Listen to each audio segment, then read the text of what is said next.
Assalamualaikum warahmatullahi wabarakatuh. Perkenalkan, nama saya Muhammad Wahyudi, angkatan 17. Saya adalah asisten thermofluid dengan modul flow measuring. Langsung saja masuk ke intro flow measuring. Flow measuring merupakan alat ukur yang digunakan untuk mengukur laju aliran atau jumlah suatu fluida yang bergerak mengalir dalam suatu pipa tertutup dan terbuka, seperti halnya pipa pengukur minyak dan gas. Di mana fungsi dari flow measuring adalah: 1. Mengetahui kecepatan aliran atau flow rate dalam pipa. 2. Mengetahui kecepatan aliran atau velocity dengan satuan jarak per waktu. 3. Mengetahui jumlah total volume yang mengalir atau totalizer. Adapun spesifikasi dari pompa yang kita gunakan ialah: 1. Kecepatan dari aliran pompa 7 hingga 50 liter per menit. 2. Temperatur air maksimal 40 derajat Celcius. Dan 3. Daya hisap pompa 25 mm atau setara dengan besar pipa 1 inch.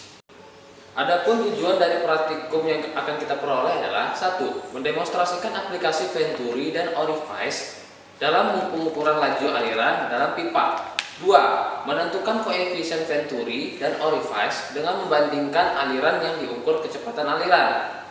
3. Menentukan efisiensi Venturi dan Orifice terhadap manometer.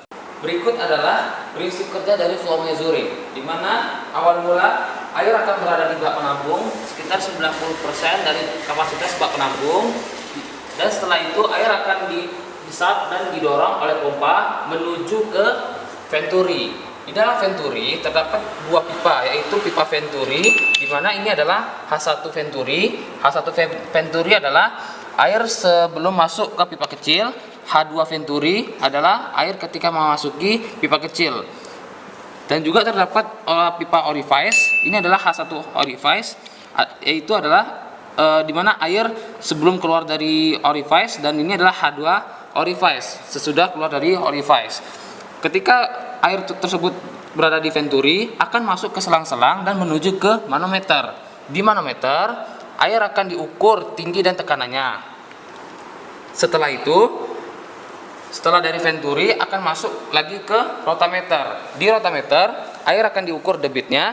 Semisal saja besi ini berada di 15 LPM, itu sama dengan 4 GPM atau galon per menit. Baru setelah dari rotameter naik lagi ke atas dan turun ke bawah pipa tersebut. Nah, begitulah sirkulasi dari alat dari uji coba flow measuring. Berikut adalah komponen dan fungsi dari suatu alat flow measuring. Yang pertama adalah manometer. Manometer ini fungsinya adalah untuk mengukur tinggi ataupun tekanan dari air yang masuk melalui Venturi ke selang-selang masuk ke manometer. Yang kedua adalah saklar wani. Saklar wani ini fungsinya adalah jika terjadi hal yang tak diinginkan, entah itu kebocoran ataupun kebakaran pada pompa, maka mesin akan mati seketika. Yang selanjutnya adalah katup throttle. Katup throttle ini difungsikan untuk mengukur debit air yang masuk ke dalam flow measuring. Selanjutnya adalah tombol run stop untuk menghidupkan ataupun mematikan alat flow measuring. Yang selanjutnya adalah rotameter. Rotameter ini bisa kita lihat untuk mengukur debit air yang masuk ke dalam flow measuring dengan satuan LPM, liter per menit, ataupun GPM, galon per menit. Berikut adalah Venturi. Venturi ini adalah alat utama dari flow measuring, di mana di sini ada pipa Venturi dan ini adalah pipa Orifice. Selanjutnya adalah pompa. Pompa ini adalah untuk menghisap ataupun mendorong air dari satu tempat ke tempat lain dengan media perpipaan. Yang terakhir adalah bak penampung. Bak penampung ini fungsinya adalah untuk menampung air, di mana air awal-awal berasal dari sini. Berikut adalah prosedur penggunaan dari alat flow measuring. Yang pertama adalah kita isi air pada bak penampung sekitar 90% dari kapasitas bak penampung. Yang kedua adalah kita sambungkan kabel ke sumber daya.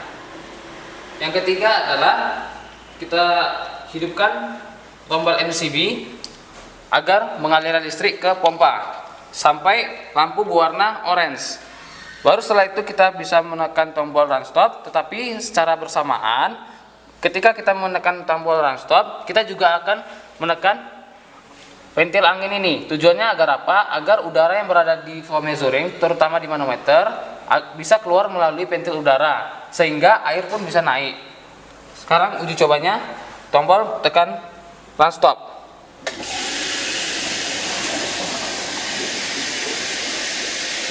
Maka air dapat naik ke manometer.